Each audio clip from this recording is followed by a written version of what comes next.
Hello everyone, welcome to Ponderings of the Priest.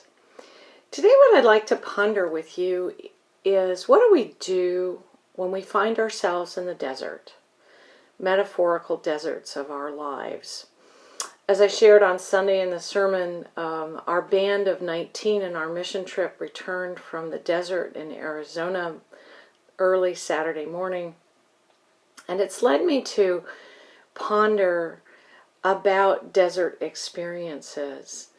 And so what are some of the desert experiences of our lives?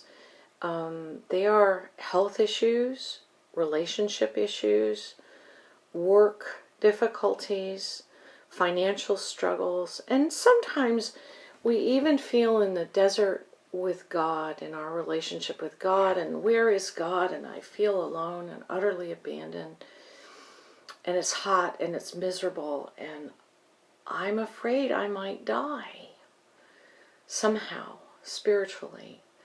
And so these are all desert experiences of our lives which most of us go through in some form or fashion at some point in time.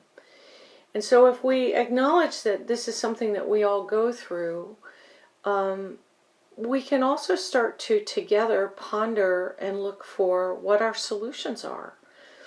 And one of the great stories from a very good friend of mine and colleague who during his sabbatical went to Morocco and went on a camel ride across the desert. And at some point in time, he was on a camel, and they're in the sort of in the middle of the desert, and the two guides just for whatever reason just took off, and there he was in the middle of the desert on this camel. This is true, on this camel, and he was just like, oh my gosh, what's going on? And he got quiet and he prayed, and he got a very simple answer, and the answer was, Simon, don't worry. The camel knows the way. Just let the camel take you. The camel knows the way. God knows the way for us across the deserts of our life. And the thing about these desert experiences is once we're in them, we can't go back. We have to go through to the end. So what helps? The first thing that helps me comes from Proverbs 3, and I know I've shared this a lot, but I don't think I can ever share it enough. Trust in the Lord with all your heart and do not lean on your own understanding. In all your ways acknowledge Him, and He will make your path straight. So if the camel knows the way, and if in all my ways I acknowledge God and seek His help, His guidance, and say, God, what is it you would have me learn here? To be really honest about my struggle, to not try to sweep it under the carpet or be stoic about it. Oh, I'm okay. No, I'm not okay.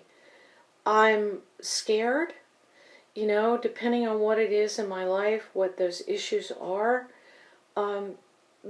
That's why they call them desert experiences, is the desert is harsh and it's hot and it's unforgiving. And yet, there is this God who offers to carry us across and through and be with us, even in the valley of the shadow of darkness. So we do not need to fear evil.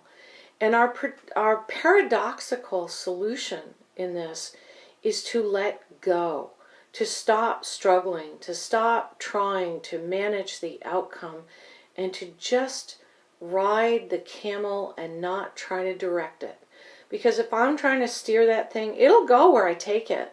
But I could take it out into the middle of a very deadly area and it might not make it back. So I have to let go and to trust that God will guide me. And as difficult and perhaps as pietistic as this may sound, it really isn't. It really is our solution for our desert experiences. So I would like to leave us with that to ponder this week. Have a wonderful week, everyone.